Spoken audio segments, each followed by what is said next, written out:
చేసుకోవాలి. ఇలా ఎంతో వాళ్ళు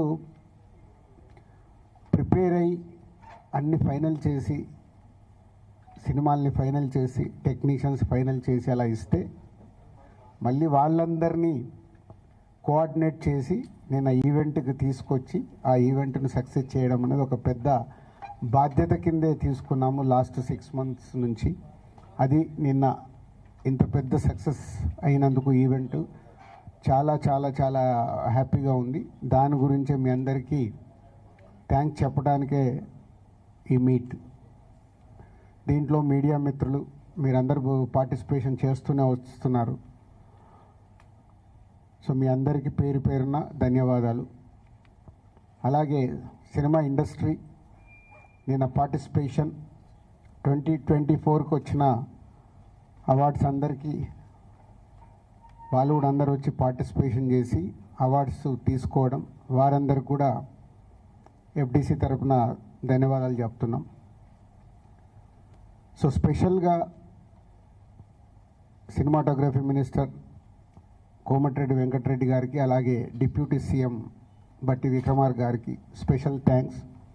వాళ్ళు ముందు నుంచి ఈ కార్యక్రమం అనుకున్నప్పటి నుంచి వెనకాలండి ఎప్పటికప్పుడు గైడెన్స్ ఇస్తూ నడిపిస్తున్నారు. వాళ్ళకి ధన్యవాదాలు. అండ్ సీఎం రేవంత్ రెడ్డి గారికి స్పెషల్ థ్యాంక్స్.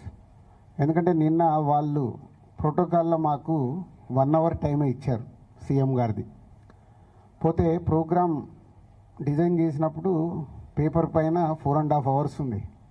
దాన్ని ఎలా హోల్డ్ చేయాలి, సీఎం గారు వచ్చాక అవార్డ్స్ ఎలా ఇప్పియాలి అనేది చాలా బిగ్ ఛాలెంజ్ ఉండే. అలాంటిది రేవంత్ రెడ్డి గారు వచ్చిన తర్వాత నేను పర్సనల్గా వెళ్ళి రిక్వెస్ట్ చేశాను, మీరు 1 hour ఇస్తే టైం సరిపోదు, కొందరికి ఇచ్చి మేము కొందరికి ఇవ్వకుంటే మేము ఎన్ని రోజులు చేసిన వరకు కూడా సాటిస్ఫాక్షన్గా ఉండదు అండ్ ఎంతసేపు ఉండాలి అన్నారు. మొత్తం ఉంటే వెరీ హ్యాపీ. కంప్లీట్ అయ్యే వరకు వారు ఆల్మోస్ట్ 8 o'clock ఏదో ఎంట్రీ ఇచ్చారు. సో 2 hours ఉంటాను, మీరు ఫినిష్ చేసుకోండి అన్నారు. వాళ్ళకు మళ్ళీ ఇమీడియట్లీ ప్రోటోకాల్ టీంకి వాళ్ళందరికీ కమ్యూనికేట్ చేసి 2 hours ఎక్స్టెండ్ చేయించారు. వారికి స్పెషల్ థ్యాంక్స్. ఎందుకంటే ఇంత పెద్ద ఈవెంట్లో సీఎం గారు వచ్చి 2 గంటల 15 నిమిషాలు ఉన్నారు, 15 నిమిషాలకి ఎక్స్ట్రానే ఉన్నారు. సో అందరూ వెరీ హ్యాపీ. సీఎం ప్రతి ఒక్కరు సీఎం గారి చేతుల మీదుగా అవార్డు తీసుకున్నప్పుడు అందరికీ ఒక సంతోషం.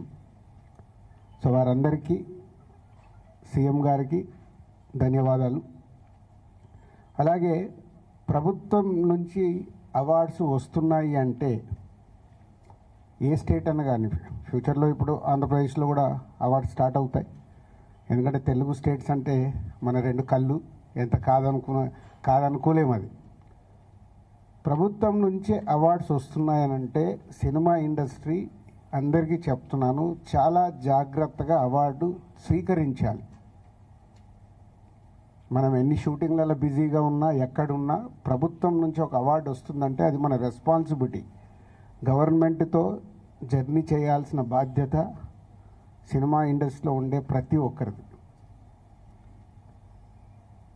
సో ఫ్యూచర్లో కూడా ప్రభుత్వం నుంచి అవార్డ్స్ అనౌన్స్ అయినప్పుడు ఆ డేటును మీరందరూ మీ డైరీలో నోట్ చేసుకొని, మీకు అవార్డుకి అనౌన్స్ అయి ఉంటే మీరు వెళ్ళి ఆ అవార్డు తప్పకుండా ప్రభుత్వం నుంచి వచ్చే అవార్డును స్వీకరించాలి. సినిమా ఇండస్ట్రీలో ఉన్న అందరికీ this is my request. And అర్థం చేసుకుంటారని కూడా అనుకుంటున్నాను. సో అలాగే నిన్న ఇంత బిగ్ ఈవెంట్లో సో డెఫినెట్గా చిన్నవి మిస్టేక్స్ అనుకోవచ్చు. అంత పెద్ద ఆర్గనైజేషన్లో జరిగే కమ్యూనికేషన్ గ్యాప్స్ వల్ల అయి ఉండొచ్చు, తప్పులు జరుగుతాయి.